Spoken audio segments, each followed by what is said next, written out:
Every week, I'm faced with a dilemma. Do I address the affairs of the world and try and create some understanding out of the bewildering array of occurrences that touch us as Jews and human beings? Or is it more appropriate to engage with our interior worlds, the spiritual journeys we take in our search for meaning and purpose in life? Perhaps a sermon should be more didactic, encouraging greater observance of our beautiful rituals and practices, or a dive into today's Torah portion, which you've just read so beautifully, Seth, from the little scroll which, as we heard, has been on its own journey from east to west and back east again, although not quite as far as the Pale of Settlement. A sermon should find some kind of intersection between our own lives and the challenges we meet daily. It should help us find a way in which we can live with the questions, the unease, the moral injury, and the confusion we often experience in our lives. And it should also help us affirm with gratitude the good things that happen in our lives, such as this celebration of your Bar Mitzvah, Seth. The dilemma for us today lies in the fact that for every week, for 21 months, the Jewish people and the Jewish state have not left the news headlines, the opinion pieces, the media reports, social media, and every other communication outlet that exists in our world. And if that is not enough, every conversation, every encounter is freighted with the burdens of differences about and attachment to the Jewish state. And that includes the events that took place at Glastonbury last weekend, which I feel sure led to painful dinner table conversations about the IDF, Gaza and the West Bank, the Israeli government, and anti-Semitism. One younger member of our congregation told me how he had made his way home after a family gathering, immensely saddened and feeling isolated because his own views about the current situation in the Middle East had created painful conflict with individuals to whom he had close attachments.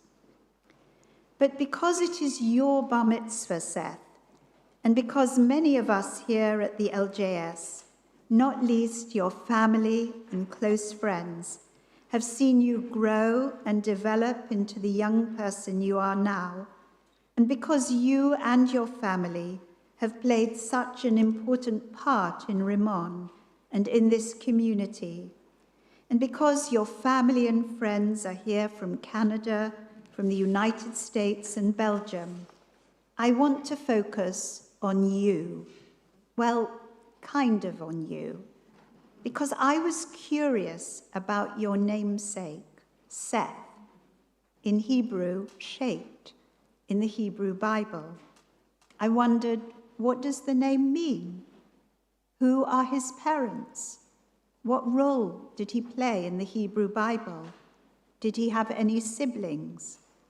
Now, I think if I were to ask most people here, and please don't take this as an insult, who is Seth in the Torah, you might be hard-pressed to answer the question. Maybe you do know. Well, the first and only time we meet Seth is at the beginning of the book of Genesis.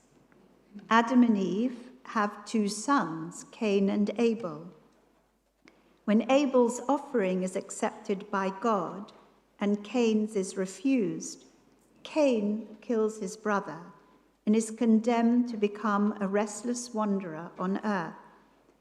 Following this family tragedy, a third son is born to Adam and Eve, whose name is Enoch, and then a fourth son, whom Eve names, you guessed it, Seth.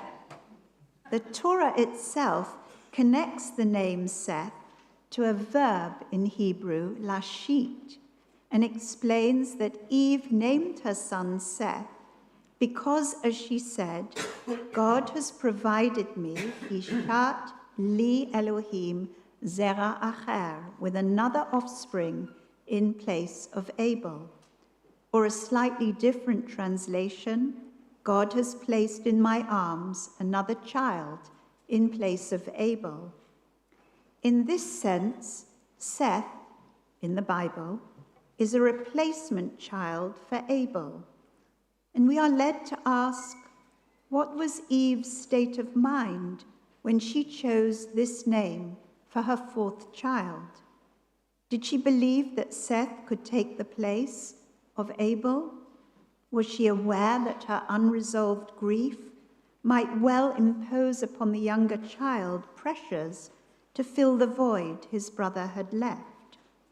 There's no evidence in the Torah to suggest that Seth lacks confidence or resilience, or that he questions who he is, living with a disconnect between the identity of the child he's supposed to replace and himself. Significant signs for children who see themselves as a replacement for the loss of a child. The Midrashic tradition takes a different view altogether, and certainly does not see Seth as a replacement in any sense. On the contrary, it connects his name with a different word altogether, the same word in Hebrew, but with a different meaning, shet, meaning foundations, a word that occurs in verses from Isaiah and Psalms. It goes on to explain that Seth, who was born after a period of separation between Adam and Eve, was the offspring of their very great and even stronger love that in former times. Seth, said the rabbis, was destined to become the foundation of new life for the family and humankind. Seth was one of 13 men in the Midrash who were born perfectly formed, already circumcised, along with his father Adam, Noah, Jacob, Joseph, Moses, and others.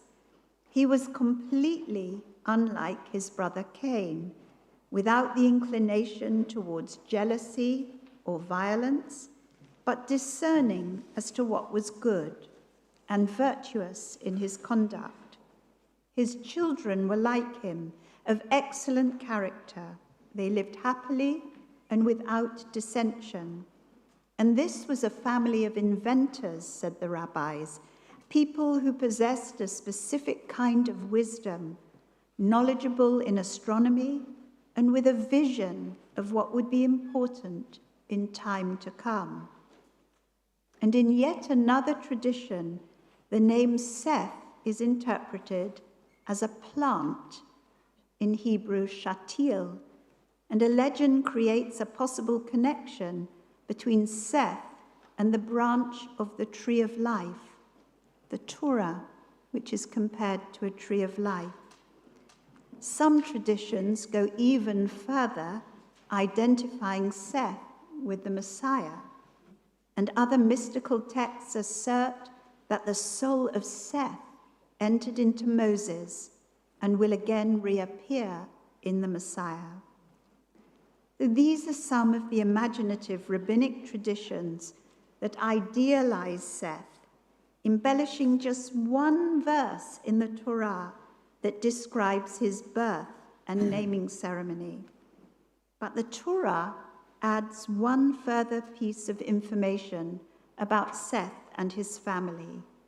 To him is born a son, Enosh, and as the Torah says, Az huchal likro b'shem Adonai.